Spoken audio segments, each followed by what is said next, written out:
Welcome to the Hot News Channel, where we strip away the noise to analyze today's breaking stories.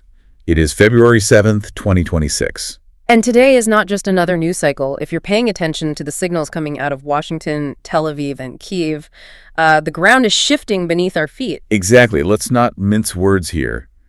Today marks a pivotal moment in geopolitical history, a true game changer. I agree. For years, we've heard whispers about the elites, about the intelligence communities, about the hidden hands guiding global conflicts. But today, the veil of secrecy is being pierced simultaneously across three major fronts. It really feels like the dam is finally breaking. It does. It absolutely does. And our mission on this broadcast is to make sense of that flood. We aren't just reading headlines here. Yeah. We are connecting the dots between the newly released unredacted Epstein file, the looming threat of a U.S.-Iran war, and the massive suspicious financial discrepancies we're seeing in Ukraine's casualty reports. Right. And we need to understand, is this chaos random? Or is there a thread connecting the blackmail of U.S. presidents to the freezing power plants in Kyiv? Precisely. That's the core question. This isn't podcast chatter. Consider this a situation room briefing. The information environment is dense, and frankly, the implications are dangerous. Let's get to work. Okay, let's unpack this immediately. We have to start with Section 1. The Epstein files, we've been teased about this for years, the list, the redactions, all of it. But the data dump that just hit is... Well, it's disturbing on a level I don't think people were ready for. No. I mean, usually these leaks are underwhelming. Is this one actually substantial? It is substantial, and it is grotesque. We're looking at reports from DropSite News analyzing the sheer volume of these documents, and the language they use to describe it is satanic sounding. Okay, hold on. Now, I want to be careful with that word because it sounds hyperbolic, but when you look at the raw text of the emails, it is just jaw-dropping. Satanic sounding is a heavy phrase. I mean, are we talking about weird art collections, or are we talking about actual crimes? Let's look at the hard data here. What exactly did DropSite News find in the text itself? Well, they found that we aren't just seeing mentions of parties or dinners. That's the old story. The emails contain specific mentions of torturing people, mentions of burying people. Now, context is always key, and investigations are ongoing, of course. But the raw text itself is macabre. But what's even more critical is who is in the mix. Right, the names. We're talking leaders from the Emirates, prime ministers of Israel, and multiple United States presidents. This isn't a B-list. That's the part that always gets me. We always hear the word elites, but we rarely get the org chart. The distinction DropSite News makes here seems to be about the depth of the relationship, right? It's not just a handshake. Correct. That is the key insight. These aren't just casual acquaintances who took a photo at some charity gala. Yeah. These are deep, multi-year relationships involving the movement of serious money. This is an operational network. You don't email a guy for 10 years about financial structuring and moving assets if you just met him once at a party. Let's get specific, because specifics matter. One of the names that popped up, and this shocked a lot of people who grew up on the left, is Noam Chomsky.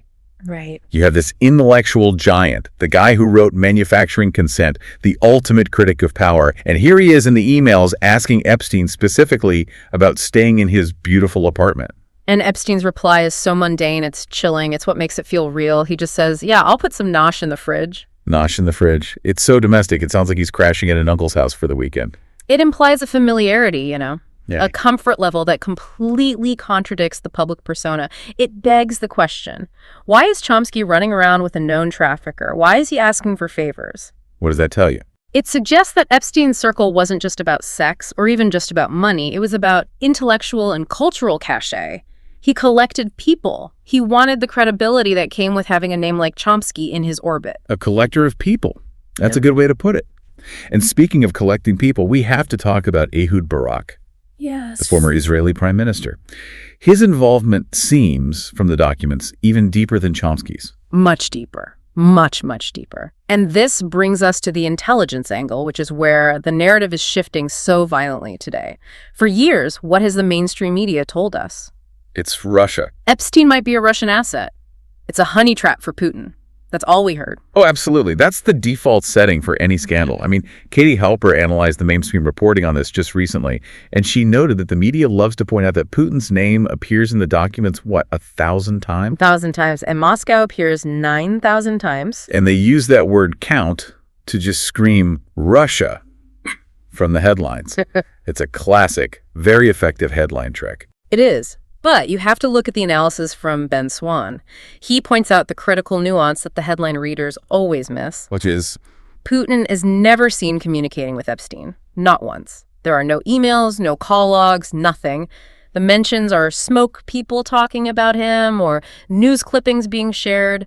It's all third party. So it's noise, not signal. Exactly. Now, contrast that with Ehud Barak, whose name also appears thousands of times, but in the context of direct meetings, personal emails, flight logs, and detailed financial planning.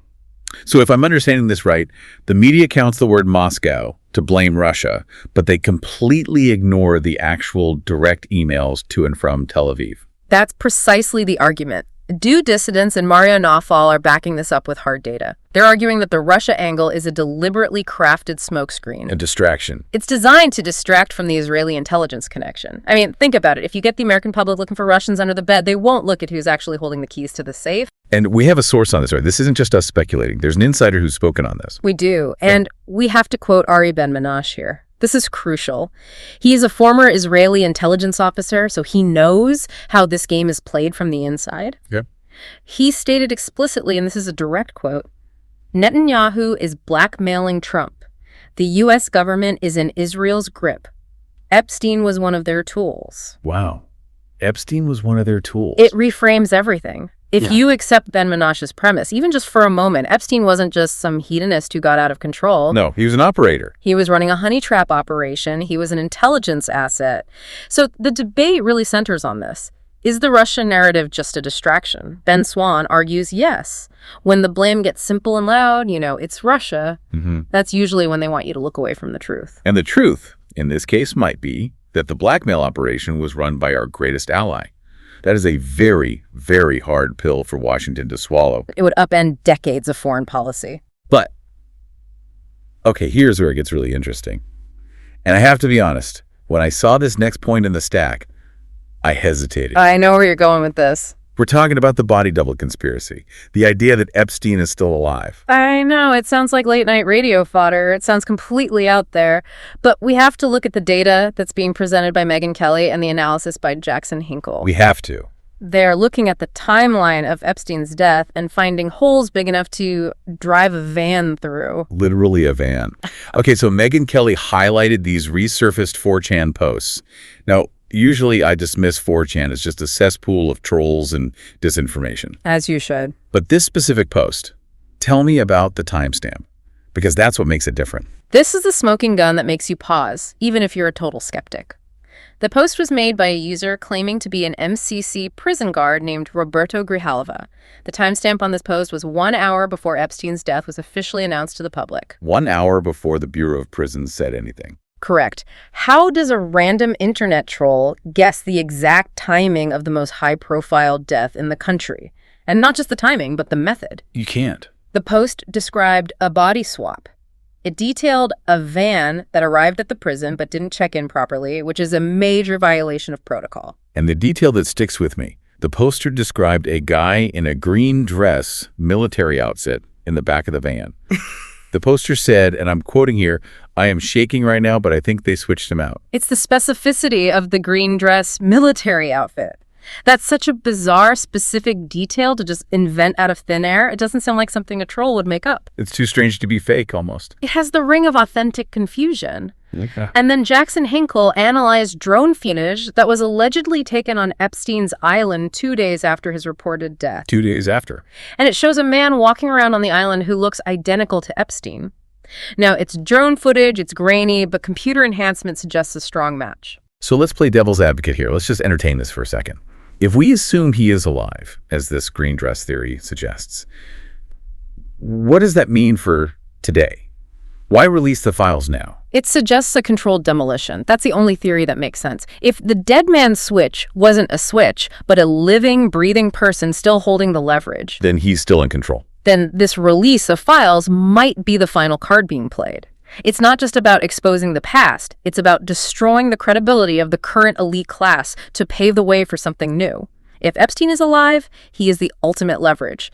The files we are seeing today might just be the warning shot.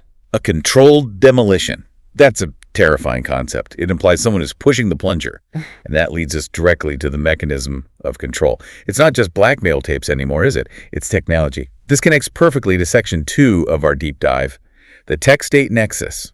It's a perfect bridge. Correct. And to build that bridge, we have to go back to Ehud Barak. The Majority Report unearthed a leaked recording between Jeffrey Epstein and Ehud Barak that is absolutely pivotal to understanding this. Okay, what's on the recording? In this recording, Epstein is advising Barak on what to do after leaving government. He's essentially acting as his career counselor. And what's his advice? He tells him to get on the board of Palantir, and he calls them the Smart Boys. The Smart Boys. Now, for the listeners who might hear Palantir and just think tech stock, we need to define what this company actually is, because it's not just another software company. No, not at all. Palantir, which was famously founded by Peter Thiel with seed money from the CIA's venture capital arm In-Q-Tel, it's essentially the operating system for the surveillance state. Explain that. What does that mean, operating system? It means it aggregates data from everywhere. We're talking license plate readers, credit card transactions, phone records, social media posts, travel records. It takes all these disparate pieces of information and fuses them together to build a God view of the population. It connects the dots that humans can't see. So when Epstein tells the former Prime Minister of Israel to join the Smart Boys at Palantir, he's not telling him to join a software startup. He's telling him to plug directly into the global surveillance grid. Exactly. This establishes a direct link between the Epstein-Mossad network we were just discussing and the deepest levels of U.S. surveillance technology. Epstein wasn't just suggesting a job, he was suggesting a strategic placement, a foothold in the heart of the American tech state apparatus. And he also mentions Andreessen Horowitz, another big venture capital firm. He tells Barak, look at Larry Summers. Yes. He claims Larry Summers is paid $1 million a year by Andreessen Horowitz, essentially to do nothing, just to be on the board. It's the fake job scheme. This is how influence is bought and sold in the 21st century. It's a form of legalized bribery. How does that work? You pay a prominent academic or a former politician $1 million a year to sit on a board of advisors. They maybe show up to one meeting a year. But in exchange, you buy their influence, you buy their Rolodex, and most importantly, you buy their silence and their endorsement. It is a laundering of reputation and a consolidation of power. It makes the whole system look legitimate. It's just a way to move money to powerful people without it looking like a bribe. Precisely. And Palantir isn't just some abstract tool for the CIA to use overseas. Privacy International has data showing the New Orleans Police Department has been using Palantir for predictive policing since 2012. This stuff is on our streets. Okay, let's break that down. Predictive policing. That sounds like something out of a sci-fi movie. What is it in reality? In reality, it means using algorithms to target specific neighborhoods and individuals before a crime is even committed. The software tells police, based on this person's associations, their location history, and their social media activity, they have a high probability of committing a crime. So it creates a feedback loop of harassment. The algorithm sends the police to a neighborhood, the police make more arrests, which confirms to the algorithm that it's a high-crime neighborhood. You've got it. It's a technological justification for pre-existing biases. And who helps sell this dystopian tool to the public? The Majority Report highlighted James Carville's role as a paid advisor to Palantir. James Carville. It's the economy's stupid James Carville, the Clinton guy. The very same. You have a top Democratic strategist laundering the reputation of a CIA-backed surveillance firm to the liberal establishment. It just shows that this tech-state nexus completely transcends political parties. It's one big club. It's one big club. The Democrats use it, the Republicans use it, and the intelligence agencies run it. They're all on the same team when it comes to surveillance and control. Speaking of the club and controlling the narrative, we have to look at what's happening in Europe right now. There is a massive clash unfolding between Elon Musk and the Spanish Prime Minister, Pedro Sanchez.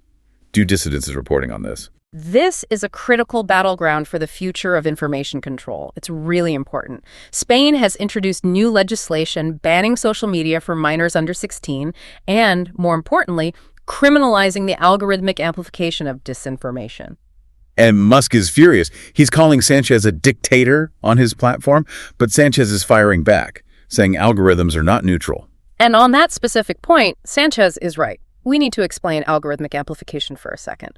These platforms, They aren't just neutral public squares. Right. The code is designed to promote content that triggers a high arousal emotion, usually rage or fear, because that's what keeps you scrolling, keeps you clicking, keeps you engaged. Sanchez is arguing that this amplification is a danger to the state, that it's a form of psychological warfare. But the irony here, as pointed out by the analysts at Due Dissidence, is Musk's position. He's posturing as this great free speech absolutist, this champion of the open square. Right. Yet we know about his own connections to the Thiel-Epstein orbit. Peter Thiel was one of his co-founders at PayPal. Right. So if Musk is connected to the very same smart boys that Epstein was talking about, is his fight with Spain really about freedom, or is it about who gets to hold the keys to the control room? So it's not freedom versus tyranny. It's oligarch versus state. Exactly. The analysis from the impact analyst perspective suggests this is a power struggle. The state, represented by Sanchez, wants to regain control of the national narrative that the tech oligarchs like Musk and Thiel have seized over the last decade.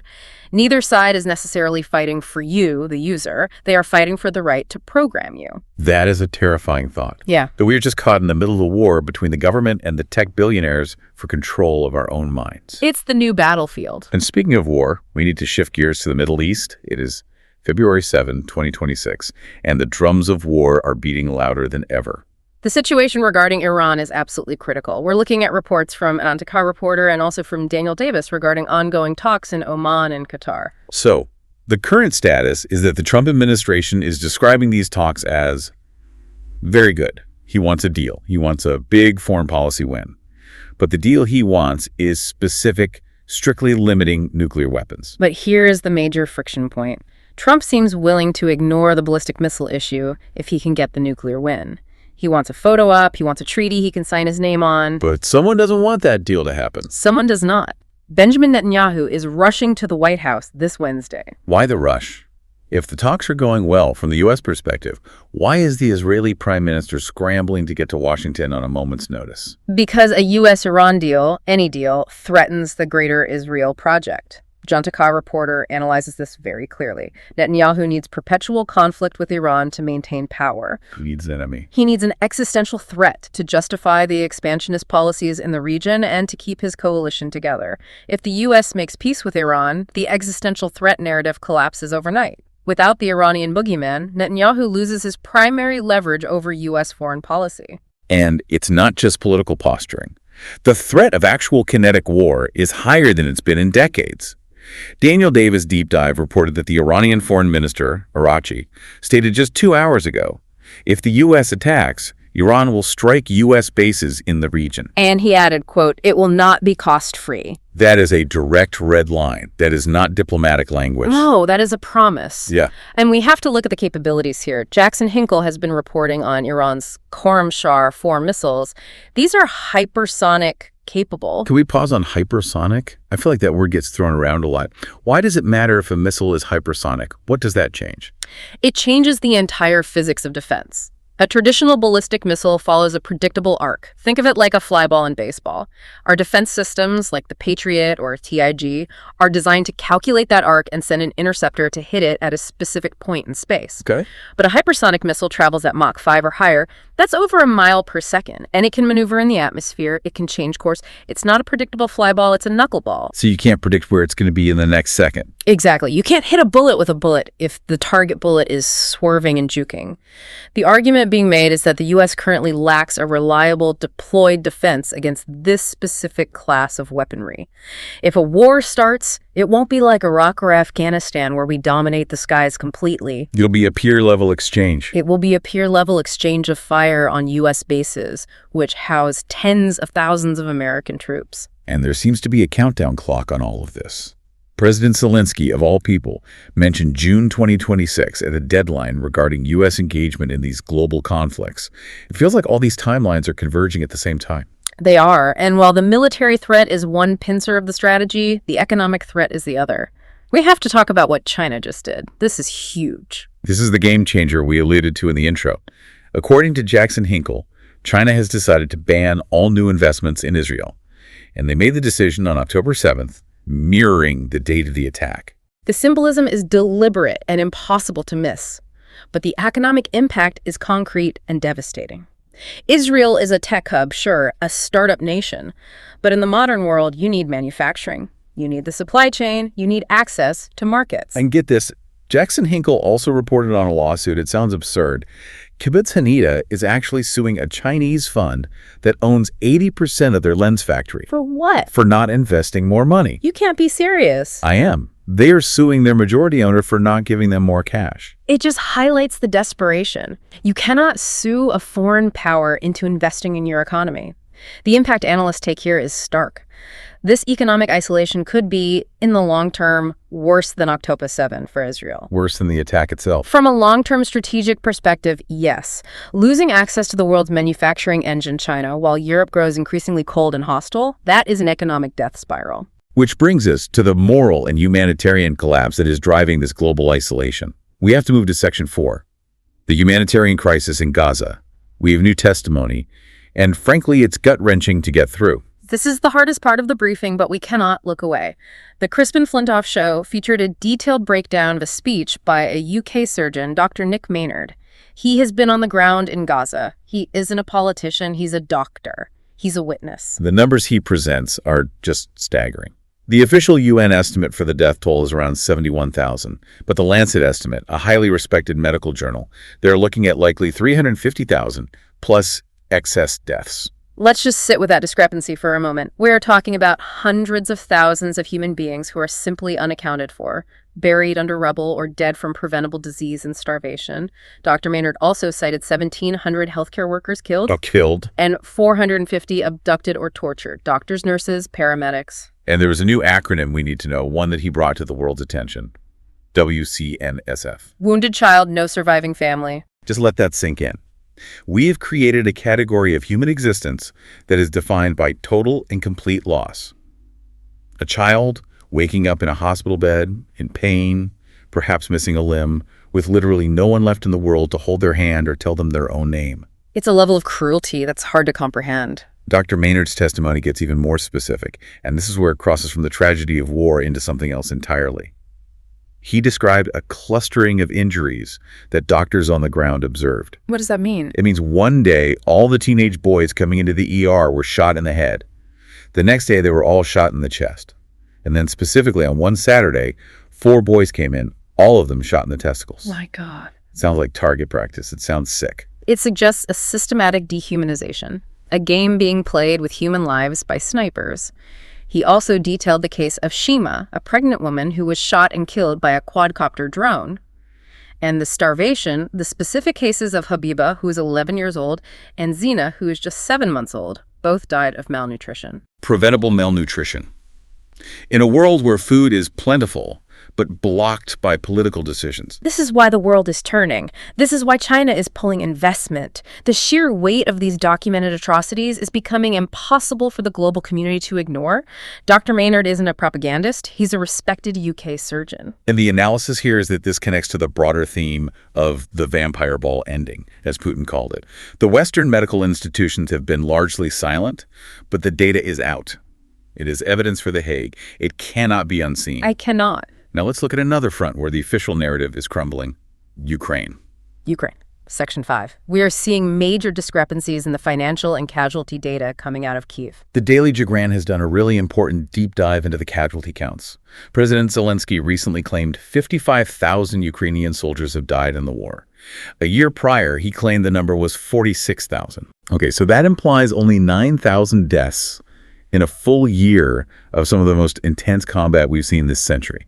A year that saw the fall of Avdiivka and the meat grinder of the summer counteroffensive. It doesn't sound right on its face. It doesn't. And the math doesn't work. The Daily Jagran points out that official repatriation data, these are the bodies returned from Russian-held territory, shows 14,000 bodies were returned from Russia alone in that same period. Wait. So more bodies were returned in bags from the enemy than he claims died in total across the entire front? Exactly. The numbers do not add up. It's not even close. And the Daily Jagran proposes a very cynical but very practical motive for this. Money. Under Ukrainian law, the government has to pay a significant death benefit to the families of fallen soldiers. So if they acknowledge the real death toll, which independent estimates put much, much higher, perhaps hundreds of thousands higher, How much would that cost the Ukrainian state? The payout would be somewhere in the neighborhood of $30 billion. $30 billion. Okay. And what is that in context of their budget? That's nearly half of Ukraine's entire 2026 military budget. So the theory is they are deliberately hiding the dead to save the budget. How do they hide them? They list them as missing in action. If a soldier is listed as MIA, the family gets nothing. It's a financial survival strategy that is built on erasing the sacrifice of their own soldiers. That is just brutal. And meanwhile, the physical infrastructure is collapsing. Alexander Mercouris and Jackson Hinkle are both reporting that Russia has effectively knocked out Kyiv's nuclear power and the broader energy grid. They are using new classes of missiles, being called Duranium 2 and 3. And it is minus 14 degrees Celsius in Ukraine right now. People are freezing. Plants are freezing. The grid is gone. This is a catastrophic failure of the state's ability to function. The total systems collapse. And diplomatically, it looks like the end of the road. Reuters sources are now claiming the Trump administration is pushing hard for a peace deal by March 2026, with new elections to be held by May. Zelensky is completely cornered. The energy is gone. The money for death benefits isn't there. The casualty numbers are a fiction. And his primary backer in the U.S. is actively looking for an exit ramp. The game is up. Speaking of the U.S. looking for an exit, or perhaps digging itself into a deeper hole, let's turn to the U.S. domestic situation. Section 6, the economy and the instability we're seeing at home. We have to start with the budget. It's the root of so many of these problems. Ryan McMaken, writing for World Affairs in Context, broke down Trump's new defense budget proposal. It is $1.5 trillion. $1.5 trillion. That is a 50% increase over current spending. And let's not forget, the Pentagon has failed 8 consecutive audits. 8 in a row. We are throwing an amount of money that is larger than the entire economy of most countries into a black hole that cannot even tell us where last year's money went. It is a black hole, and McMaken points out the hidden cost. People see the DoD budget, but they forget about Veterans Affairs benefits. That's really just deferred defense spending. When you add that in, the real total was already $1.3 trillion before this new hike. So what's the impact on you and me, on the average person paying taxes? He says 25% of all federal tax dollars collected now go solely to paying interest on the national debt. Let me repeat that. 1 out of every $4 you send to Washington doesn't pay for roads or schools or even soldiers. It just pays interest to the bankers who hold our debt. It is a debt spiral. We are borrowing new money just to pay the interest on the money we borrowed years ago. Yeah. And while the economy teeters on this, the state is turning its security apparatus inward against its own citizens. We are seeing civil unrest in Minneapolis and a major deployment of ICE agents. This story from ZTO and Due Dissidents is just wild. They deployed ICE to Minneapolis, and Ken Klippenstein got his hands on a DHS report that identified a major Antifa leader. And who was this supposed terrorist mastermind? Who was this great threat to national security? It was a 29-year-old guy who had the audacity to let protesters wash tear gas out of their eyes in his apartment. That's it. That's it. He had a bookshelf and a couch. No weapons cache, no bomb-making materials, just a guy being a good Samaritan who was then labeled a domestic terrorist leader by his own government. It's a farce, but it's a dangerous farce. And Klippenstein also reported on an internal revolt happening within ICE itself. Agents are demoralized. Why? They are being told to fake their stats, to count one arrest as 12 arrests to fluff the numbers and make the operation look successful, because in reality, the operation is, in their own words, a shit show. It's falling apart from the inside. Completely. They are now withdrawing 700 agents because it's failing so badly. It shows that the enforcement arm of the state is brittle. It's cracking under the weight of its own incompetence and the lack of any genuine mission. The agents themselves don't even believe in what they're doing anymore. And it's not just the enforcement arm that's decaying, it's the cultural arm, too. Sabby Sabs did a deep investigation into the Jay-Z and Harvey Weinstein connection. This brings us right back to the Epstein theme, the control of culture by these powerful, compromised figures. The footage she analyzed is damning. You can see Harvey Weinstein physically interrupting an interview to answer a question for Jay-Z about Donald Trump. He literally steps in and acts like his handler. He manages the message. And the timeline. People tried to defend Jay-Z, saying, oh, he didn't know Weinstein back then. He didn't know what he was about. But Sabby Sabs proved the connection goes all the way back to 1999 with the movie Backstage. The implication, the bigger picture, is a systemic protection racket. Cultural icons like Jay-Z are used to suppress dissent. You just have to look at the displacement of residents for the Barclays Center in Brooklyn. And in exchange, they are granted elite status. Weinstein, Epstein, the music industry, it's all part of the same control grid. They use culture to pacify the masses and blackmail to control the controllers. Which leads us, finally, to the final ring of the circus, the political scene itself. Section 7. Trump, J.D. Vance, and Melania. The Daily Beast is reporting on Trump's current mental state. They have White House staff on the record, anonymously, of course, admitting he is off his meds. The posts on his Truth Social platform are being described internally as batshit. Unhinged. And Melania's new documentary, a total flop. There are reports that it was allegedly written by some kind of automated program with generic voiceovers. It just shows the complete hollowness of the brand at this point. But the most telling moment, the moment that shows the loss of prestige, might be J.D. Vance at the Winter Olympics. John DeCau reporter and Chris Norland both reported that he and his wife were booed heavily by the international crowd. He's being called the most unpopular person of our time. And that matters. It's not just about feelings. It weakens the administration's ability to sell its foreign policy. If your vice president can't walk into a stadium without being jeered by the world, you have lost the mandate of the people. You have no soft power left. So what does this all mean? Let's try to wrap this up. We've covered a lot of ground Epstein, Palantir, a looming war with Iran, Gaza, Ukraine. What is the final picture we are seeing here? If we connect all the dots, the official narratives on Ukraine casualties, on the Gaza medical facts, and on the Epstein intelligence network are all crumbling under the weight of hard data that was released just this week. It's like Putin said, it's strange to quote him, but the phrase fits, the vampire ball is ending. The interconnectivity between tech surveillance like Palantir, intelligence blackmail from the Epstein network, and the push for forever wars in Ukraine and Gaza is now visible to the naked eye. And the takeaway for you, the listener, is this. The systems of control, the blackmail, the debt, the surveillance, the propaganda, are being exposed because they are failing. They are flailing. Yeah. The chaos we are seeing isn't just noise, it's the sound of the old order breaking apart. The vampire ball is over because the sun is coming up. If you found this analysis valuable, if you want the data the other guys are hiding, hit the plus or follow button on your podcast app and give us a like. Subscribe to the Hot News channel for more deep dives. Until we meet again. Goodbye.